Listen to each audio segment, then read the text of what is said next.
시청자 여러분 안녕하십니까. 허진 대사님의 용쟁 호투 시간입니다. 안녕하십니까. 안녕하세요. 자, 어제에 이어서 오늘도 북한 문제를 좀 다뤄보겠습니다. 지금 북한이 요 근래에 이 전체 자기들 그 주요 이 회의들을 소집을 해서 조금 안 하던 이상한 짓을 좀 했어요. 그래서 이제 그런 부분에 대해서 북한 내부에 뭔가가 좀 있는 거 아니냐.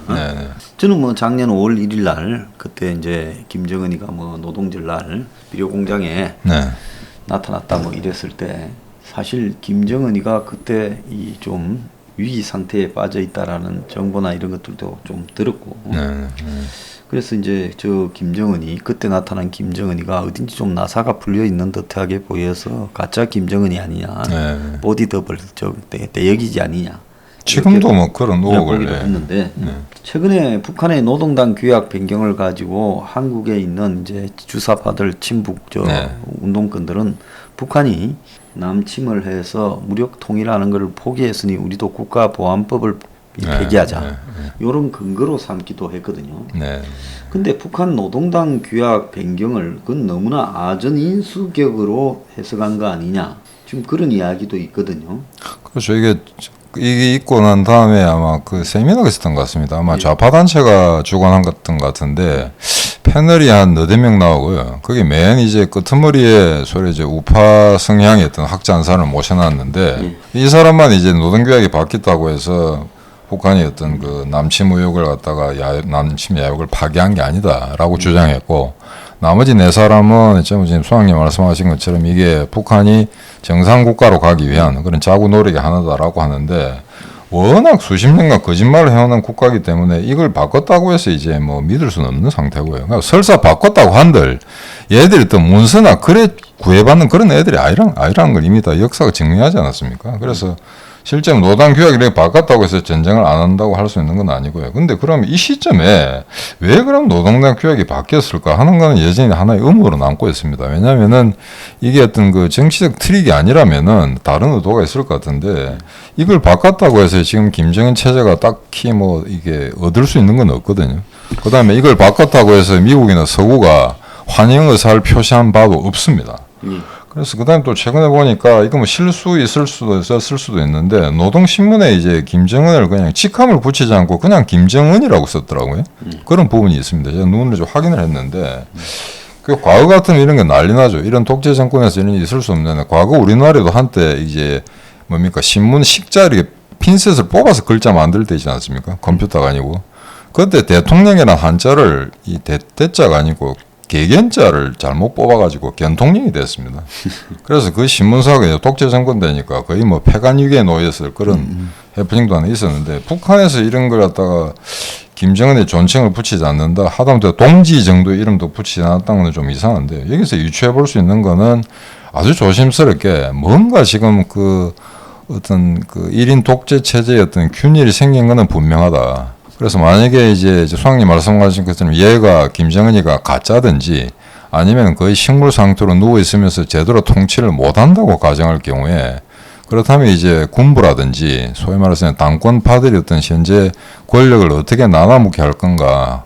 만약에 김일성, 김정일 이제 사후 때처럼 김정은이한테 그런 이제 뭐 죽는다든지 그런 급변 사태가 났을 때 어떻게 처리할 건가 하는 단계적인 조치를 밟고 있는 게 아닌가라고 추측해 볼 수밖에 없는 상황이거든요. 예, 그래서 내부에 지금 문제가 심각한 상황에서 그 흔히 NLDR이라고 부르는 그 이제 민족해방, 민주주의 혁명이라고 하는 노선 자체가 자기들이 봤을 때는 그거는 이 과도한 형태의 지금 우리 지금 할 수 있는 형편에 비해서 과도한 부분이고 그건 김일성이나 김정일이 뭐 김정은이의 이야기였는데 지금은 얘들이 지금 이제 다 가버린 상황이나 마시간 상황에서 굳이 뭐 이런 황당한 소리를 남겨놓을 필요가 없다라고 해서 규약을 변경할 수는 있죠.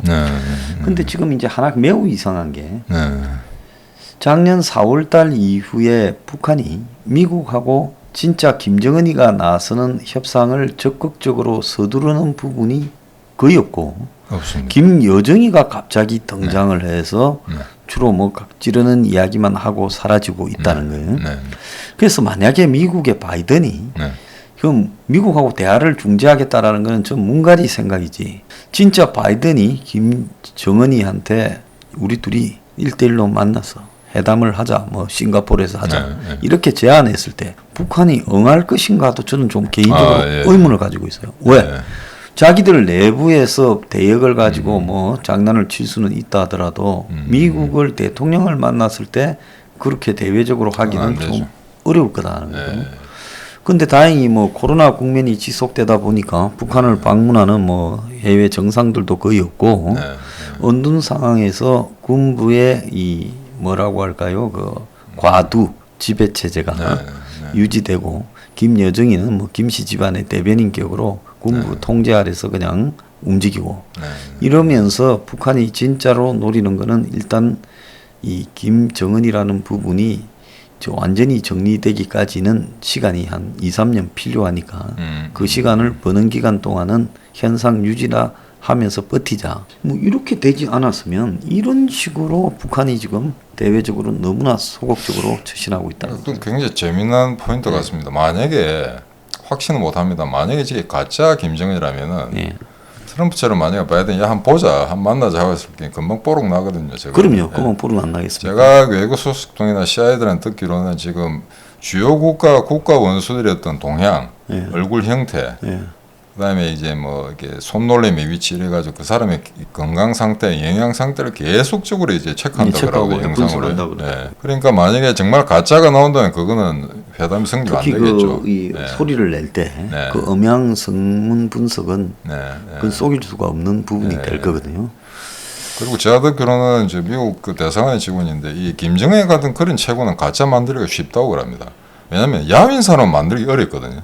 그렇죠. 근데 이 네모 반듯하게 이런 사람은 그냥 대충 사각박스 같은데 사람 집어넣어 사료만 먹이면 그만 고대로 나온답니다. 이렇게 나오니까 그건 이제 그 관리하기가 쉬운 대상인데 정말 가짜라면 미국이랑 그런 시도 해볼만 하네. 일단 한번 만나자. 조건을 잘 만나보자.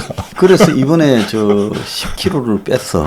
수척해졌다고 뭐 인민이 운다는데 이것도 가만히 보면 가짜기 때문에 대외적으로는 모습을 자꾸 변화시켜야 점차 이 추적하거나 이런 부분을 피할 수 있어서 자꾸 살을 저렇게 빼고 이러는 거 아니냐 그런 생각도 좀 들더라고요. 근데 지금 현재 그 지난번 하노이 회담 결렬하고 난 다음에 소위 말해서 북한하고 이쪽에 그 문재인 정부가 아마 진지한 대화라든가 제대로 된 접촉은 아마 연결이 안 되고 있을 겁니다. 지금 현재로서도. 네. 예, 형식적으로 뭐 그 교류는 있긴 있겠죠. 연락하고 가는 거는. 그런데 지금 이걸 이제 이번 이 사건하고 같이 연관해서 쭉 보자면은 노동당 규약 그걸 갖다 바꾼금 하더라도 만약에 김정은이가 제대로 뭔가 전략 전술을 구사할 수 있는 위치 같으면은 분명히 문제는 이야기하겠죠. 우리가 노동당 규약을 바꿀 테니 너가 그 반공법 폐지하는 거, 국가보안법 폐지하는 거로 양동작전을 펼치자라고 아마 굉장히 치밀하게 계획을 세웠을 겁니다. 그런데 지금 사전에 대남 전화 제안을 그렇죠. 통해 갖고도 공개적으로 할 수 있거든요. 그러면 1사불안에 한국에 무슨 뭐 좌빨 단체들 많지 않습니까? 아까 뭐 극동문제연구소라든가 다 들고 와서 1사불안 해야 되는데 그런 것 같지는 않습니다. 그래서 이걸 보면은 뭔가 지금 북한 체제가 과거처럼 그렇게 단일하고 공고한 어떤 체제를 유지하고 있는 건 아니다라는 느낌을 받을 수가 있는데요. 가장 대표적인 게 그런 것 같고. 근데 이런 문제에 대해서 아마 그 미국 쪽의 전문가들은 뭐 일반적인 평가만 내리는 것 같습니다. 두 가지인데요. 하나는 지금 현재 그 미 바이든 행정부가 북한 문제 자체를 갖다 최우선 아젠다로 두고 있지 않다는 것과 마찬가지로 북한 역시 지금 이제 내부 사정이 워낙 곤란하기 때문에 미국 같은 회담에서 돌파하고 연다든가 하는 이런 준비는 전혀 안 돼 있다. 예, 대부분 아마 그렇게 보는 것 같고요. 그래서 이거는 아마 지금 현재로서는 당분간 북한이 제대로 정신 차리고 뭔가 다른 전략 전술을 들고 나오기 전까지는 아마 대화를 하든 안 하든 탈출구는 아마 확보하기가 힘들 것 같습니다. 물론 만나서 대화를 한다고 해서 어떤 결과가 주어지는 건 아닙니다. 특히 북한 같은 상대 같은 경우에는 조건 없이 대화하자는 게 이게 새로운 건 아니고요. 제가 알기로는 지금까지 미국 모든 행정부가 조건 없이 대화하자를 말했었습니다. 왜? 회담이 안 될 경우에. 예. 그러니까 어떤 제3지역에서 만나자든지 이런 연락도 안 될 경우에는 꼭 하는 말이, 그건 오바마도 마찬가지고 그 이전에 역대 미국 대통령 행정부 때 다 마찬가지였습니다. 꼭 조건 없는 뭐 했습니다만 조건 없이 만나봤자 이야기 될 건 없고요. 그래서 이 문제는 지금 북한의 어떤 그 군부, 소나 당권파, 그 다음에 백두 혈통으로 대변되는 그 김정은 체제, 그 어떤 삼파들 간에 지금 뭔가 이렇게 균일이 생긴 거는 분명하다. 과연 그럼 이 다음에 어떻게 벌어질 것인가? 대개 이제 서구 학자들은 이렇게 생각하는 경우가 많죠. 자기들이 이제 서구적인 그런 관점에서 갑자기 독재자가 죽었을 경우에는 소위 말해서 군부가 들어가지고 이제 집단 지도 체제를 만들 거다라고 하는데, 우리는 집단 지도 체제 같은 걸 한 번도 영위해 본 적이 없기 때문에 과연 김정은의 유고 시에 과연 그렇게 어떤 권력 집단들이 안정적으로 나눠먹기 하면서 체제를 이끌어갈 수 있을까? 그건 아직 경험해 본 바가 없기 때문에 예단하기는 상당히 힘듭니다. 다만, 네, 근데 다만 이제 이런 위기 상황에 대비해가지고 미국도 아마 군사적으로 대응하고 있는 거는 여러 가지 조짐들이 보입니다. 지금 공군기 폭격기들이 계속 왔다 갔다 하고 있고요. 그 다음에 하나 재미난 거는 일본에 주둔해 있는 미군들이 지금 소규모 그룹으로 지금 특수 훈련을 많이 하고 있다고 그러거든요.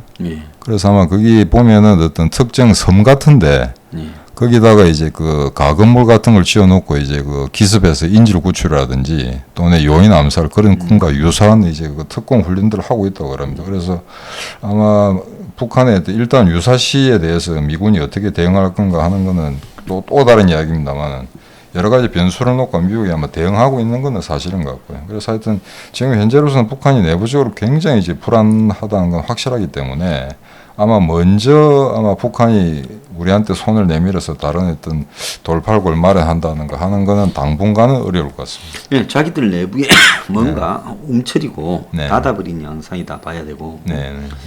그래서 미국의 전문가들도 지금 북한이 내부에 문제로 집중하고 있다 이런.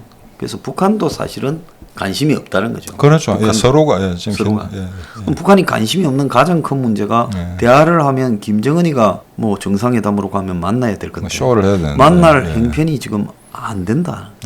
그래서 다만 그냥 형식적으로 미국을 너무 자극하지 않으면서 그냥 상황을 유지하는데 급급하고 있는 거 아니냐. 그래서 만약에 김정은이가 지금 가짜가 아니고 진짜 살아있는 김정은이라 하더라도 지금 건강 상태나 여러 가지 문제로 인해서 실사 1대1 면담을 했다 하더라도 금방 문제가 드러나죠. 그런 거는 아마 알리기 싫은 거. 괜히 그거는 만났다가 북한 체제에 더 마이너스가 되기 때문에 그런 모험은 하지 않을 걸로 보입니다. 자, 근데 북한이 이런 좀 이상한 상황인데 문재인은 지금 원래는 동경올림픽을 기하로 해가 뭘 좀 해볼라 했는데 이제 못 가니까 그렇게 일본에 가가지고 스가한테 붙어가 아베한테 붙어가 동경올림픽 때 바이든도 오고 김정의도 불러서 뭐 해보자 하다가 이제 바이든도 안 오고 동경올림픽이 뭐 그냥 북한 불참한다 좀 재미가 없어지고 하니까 그러니까 이제 근데 이게 일본에 가는데 스가도 별 만날 생각이 없다잖아요. 그러니까 지금 이야기가 뭔가 하면 좌파들 동원해서 문이 일본 가야 되느냐가 60%가 가지 마라 뭐 이런 여론조사를 또 발표하고 있더라고요. 그리고 또 어중간한 또 소위 말해서 우파 쪽의 어떤 그 언론들도 희한한 게 이걸 가지고 이 한국 대통령이 가는데 만나주지 않는 일본의 찌질함 뭐 이런 식의 표제를 따라서 이야기하더라고요. 한국의 조중동이라는 보수라는 언론 매체들도 똑같이 지금 반일 문제에서는 벗어나지 못하는 부분이 있더라고요. 근데 입장 바꿔 생각해보면 지금 소위 말해서 미국, 북한도 마찬가지입니다만 한국, 일본도 만나서 합의 볼 내용이 하나도 없습니다. 아무것도 없는 상황에서 가서 만나는 그럴 경우에는 잘 안 만나는 게 낫죠. 지금 뭐 러시아, 미국하고 만나고 나오는 게 없는 것처럼 공동성명서도 안 나왔거든요. 그래서 지금 보면 요 근래에 이상 가족들을 통일부가 전부 두들겨가 대량으로 만나볼 의향이 있냐고 타진을 했고 그래서 이제 금강산 관광을 이상 가족을 데려다가 북한 정부에 직접 돈을 줌으로써 북한에 이제 관광 사업을 해줄까 요것도 두들겨 보고 또 백신을 북한 거를 한국이 돈을 내고 또 줄까 하는 것도 두들겨 보다가 한국도 아직 뭐 백신이 의미 있는 수준까지 가지도 못했으니까 그것도 또 좀 덮어놓고 있고 그래서 이런저런 아이디어를 가지고 북한에 이제 이 뭔가를 접근해서 해볼라 하는데 북이 보이는 반응이 귀찮으니까 그냥 너가 어차피 뭐 크게 큰 돈 올 것도 아니고 그 푼돈 갖고 그런 거 해봤자 귀찮으니까 주변에 좀 얼씬거리지 말았으면 좋겠다. 문을 바라보는 북한의 관점이 좀 귀찮아하는 것 같다라는 부분이 보여요. 막 그렇게 보는 게 일반적인 것 같은데 지금 아마 지금 이 정권은 이 남한 정권은 북한의 태도와 관계없이 계속 아마 그런 트라이 할 겁니다. 그러니까 금강산 뭐 개방이라든지 그다음에 소위 말해서 이게 미국이 계속 인권 하니 인도적 지원 사업이다. 북한 동포를 도와야 되지 않느냐. 이래가지고 이산가족 상봉이라든지 여러 가지 뭐 의약품 보내준다든가 이런 거 아마 끊임없이 추구할 것 같은데 지금 이거 외에 저희가 지금 선거에 이길 수 있는 방법은 없다고 보거든요. 물론 이제 북한하고 물꼬를 튼다고 해서 다음 대선에 한국 사람들의 몇 프로가 지금 정권에서 지지를 할지 모르겠습니다만 이런 시도는 계속해서 아마 정권 끝나기 마지막 순간까지 계속 할 거라고 보고 있습니다. 그래서 대미 로비 같은 경우에도 이제 중간에 뭐 부분적으로 성공한 것도 있고 실패한 것도 있습니다만 이것도 끊임없이 아마 이야기할 거고 하나 재미난 거는 최근에 그 소위 말해서 한국의 좌파 언론들이 이렇게 해서 이렇게 북한과 뭔가 물꼬를 태야 된다, 돌파구를 마련해야 된다라는 논지를 설명하면서 커트 캠벨을 굉장히 언급하는 걸 많이 봤습니다. 예, 많이 봤죠. 그러니까 이게 아마 자기들 아마 유일한 예, 장구라고 생각하고 있는 모양이더라고요. 예. 그 다음에 이제 남은 기간 동안에 문재인이 옵션으로 생각할 수 있는 게 이제 시진핑 방안인데 저는 굉장히 부정적으로 보고 있습니다. 왜냐하면 지금까지 이제 관례를 보건데 주요 국가들이 방한할 때 이제 행정부가 새로 출범했을 때 대통령이 새로 취임했을 때 왔지 국빈 방문을 마지막 1년 남겨놓은 상태에서 오는 경우는 없습니다. 그렇기 때문에 지금 현재 중국으로서도 지금 정권이 나중에 재창출된다는 보장도 없고 대선의 결과가 어찌 될지도 모르는데 괜히 지금 정권에 어떤 힘을 실어준다든지 아니면은 별로 신뢰성도 없는 장래성도 없는 어떤 계약 관계를 형성한다는 거는 중국으로서도 위험이 크겠죠. 그래서 아마 뭐 코로나 등 여러 가지 이제 문제가 있는데 당분간 방안은 그래 쉽지 않을 것 같고요. 그다음에 미국이 중국을 제1의 적으로 규정하면서 여러 가지 이제 그 컨테인먼트 폴리시를 쓰는 것처럼 중국도 그에 대한 대비 때문에 한국 정도 방한하는 거 이런 문제 우선순위 둘 것 같지는 않습니다. 중국이 지금 문을 바라보는 시각은 시원찮고 모지라는 똘마니 머슴 정도로 바라보기 때문에 그 뭐 별로 뭐 저 머슴을 잘 기아가 기대해 볼까 뭐 이런 생각도 별로 없는 것 같아요. 그러니까 이미 종족으로 자리 잡았고, 그냥 이미 뭐 중국에 이제 개가 되겠다고 이제 산불 선언하고 이제 했기 때문에 굳이 뭐 이게 가서 따독거려주고 할 필요는 없는 것 같다. 이미 속국이다라고 규정했기 때문에 아마 방한권 자체는 시진핑 자체가 한국을 방한한다고 해서 문 정권이 얻을 건 있을란 건 모르겠습니다만 시진핑이 얻을 건 별로 없다고 봐야 되겠죠. 그래서 이거는 그 가능성이 그렇게 높은 것 같지는 않다라고 봐야 될 것 같습니다. 네. 자, 미국이 지금 이 북의 저런 상황에서 좀 조심할 부분이 좀 있겠죠. 그렇죠. 지금 사실 좀 위태위태합니다. 트럼프 때보다는 지금 훨씬 안정적인 정권이라고 생각은 됩니다만 이 말씀을 드리기 전에 소장님 이게 뭐 해묵은 이야기긴 한데 지금 작년부터 저희 트럼프 빠더라고 얼마 격한 싸움을 해봤지 않습니까? 근데 지금 이 상황, 지금 현재 2021년이 돼가지고 지금 벌써 이제 6월이 다 돼가는데 이 상황에서 보면 아직도 이제 트럼프의 미련을 못 버리는 이제 식자층 또는 먹물들이 아직 있습니다. 그래서 조금이라도 아마 지금 바이든 행정부가 대북 관계에서 틈을 보이면은 봐라 트럼프가 옳았지 않냐는 식의 논지를 내뱉는 사람들이 꽤나 있거든요. 그래서 이제 사실은 이제 그 조심스럽게 지금 지켜보긴 하는데 이게 소위 말해서 이제 4년 동안 투표를 통해서 존속하는 미국 정권이기 때문에 북한은 전혀 다르죠. 그래서 제가 우려하는 거는 만약에 계속해서 이러는 그 북한과 대화가 끊기고 답보 상태일 경우에 조금 더 양보를 하자 해가지고 다른 카드를 내놓을 가능성을 배제할 수가 없습니다. 지금까지 있던 미국 정권의 그 추세로 봐서는. 그래서 이제 만약에 그런 우려를 범하게 된다면은 또 한 번 똑같은 덫에 이제 말려 들어가서 북한한테 먼저 제재를 풀고 그 다음에 이제 또 이제 원하는 건 못 얻고 다시 또 소원한 상태로 갔다가 다시 제재. 그래서 미국의 압박. 지금 그 조야에서 나오는 이야기가 네. 똥인지 된장인지 꼭 먹어봐야 아느냐. 그렇죠. 미국이 네. 그런 부분을 갖다가 최종적으로 틀릴 때까지 네. 습관적으로 제한하려고 노력하는 그 자세를 고쳐야 된다. 네. 북은 이미 자기들 길을 그냥 저거 나름대로 가고 있는데 네. 인센티브를 준다고 안 준다고 돌아올 게 아니다는 거고 네. 이 북하고 대화를 해도 북이 네. 자기들 방향을 바꿀 가능성이 제로인데 네. 네. 결국은 북이 이제는 이 망하도록 네. 미국이 좀 더 여기서 확실히 좋아서 그렇죠. 네. 그 망하도록 낭떠러지로 내모는 게 훨씬 더 빠르지.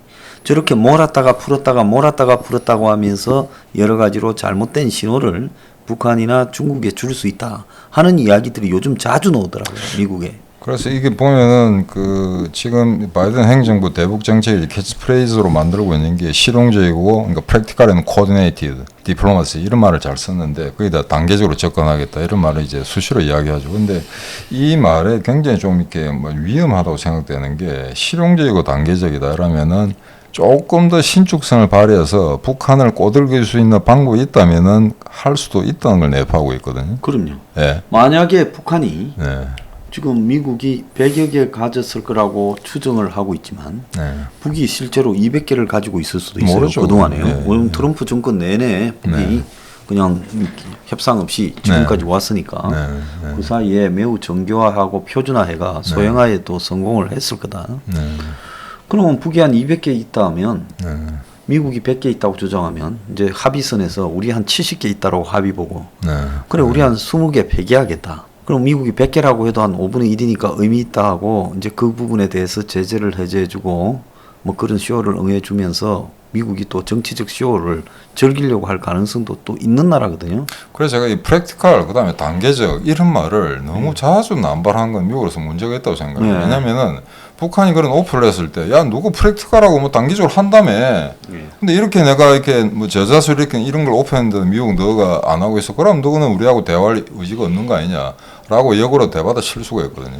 그리고 이제 아마 이런 것도 한번 생각해봐야 될 것 같습니다. 근데 미국 어떤 공화당이나 그런 언론에서 야 너가 결국 오바마 시절 외교 방식을 뭐 비판을 하더니 결국 전략지 있냐고 다를 게 뭐냐 뭔가 보여라 라고 계속 압박을 할 경우에 미국 조야에서 그때 이제 지금 바이든 행정부가 그게 조바심에서 이제 다른 행보를 좀 나타낼 가능성이 없지 않아 있거든요. 그래서 이런 건 아마 철저히 아마 제거를 해야 될 것 같은데 문제는 지금까지 이제 미국에서 정권이 바뀌면서 하나 이제 좀 다행스럽게 생각하는 거는 소위 말해서 미국 측에서 이제 한국을 바라보는 이제 대북 전문가들이 하는 이야기가 두 가지는 되게 일치된 것 같습니다. 하나는 일단 과거에 이제 싱가포르도 평화회담 해가지고 완맨쇼 하던 시기 어떤 그 결국 북한을 억제하지 못했다는 거.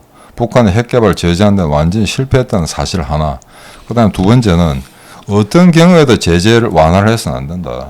유엔의 어떤 미국의 더 독자적인 제재, 유엔 제재 자체는 이걸 북한의 태도 변화시킬 수 있는데 유일한 레버리지이기 때문에 이걸 만약에 양보한다면 영원히 문제를 풀 수 없다. 이 두 가지는 거의 아마 미국 아마 그 대북 전문가들 사이에서는 아마 조율된 또는 합의된 내용이 같고요.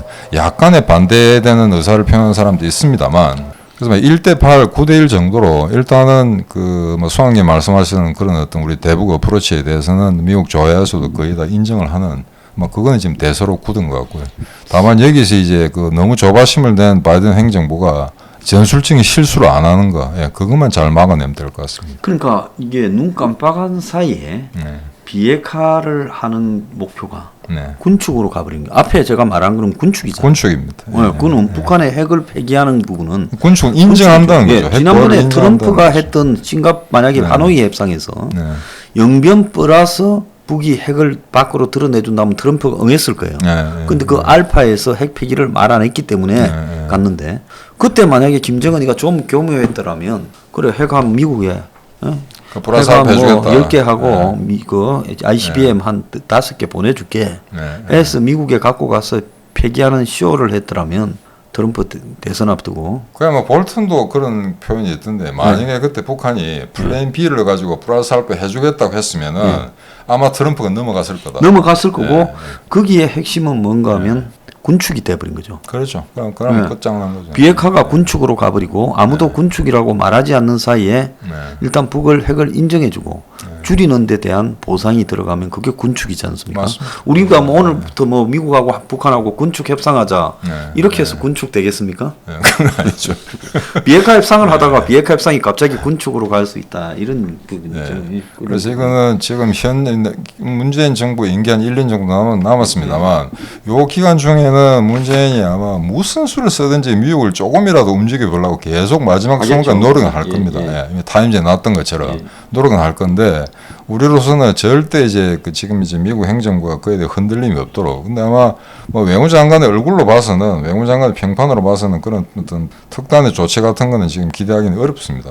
만약에 미국이 안 흔들리면 내가 볼 때 노무현이가 네. 2007년 그때 10월입니까? 평양을 방문했지 아, 않습니까? 예. 그래서 임기 끝나는데 평양을 갔다 와가 뻘쭘했잖아요.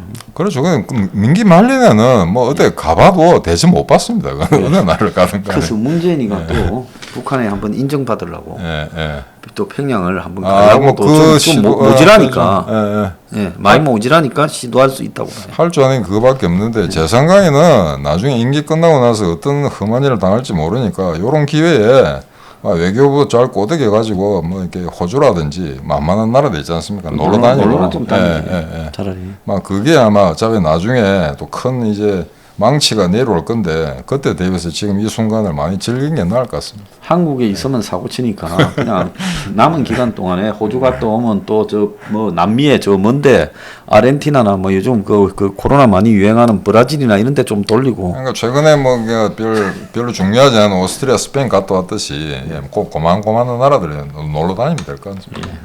그래야 아마 한반도가 좀 안정될 것 같습니다. 외교부가 좀 바깥에 그 일을 나가겠습니다. 국익을 가지고 위해서 좀 노력을 하기 바랍니다.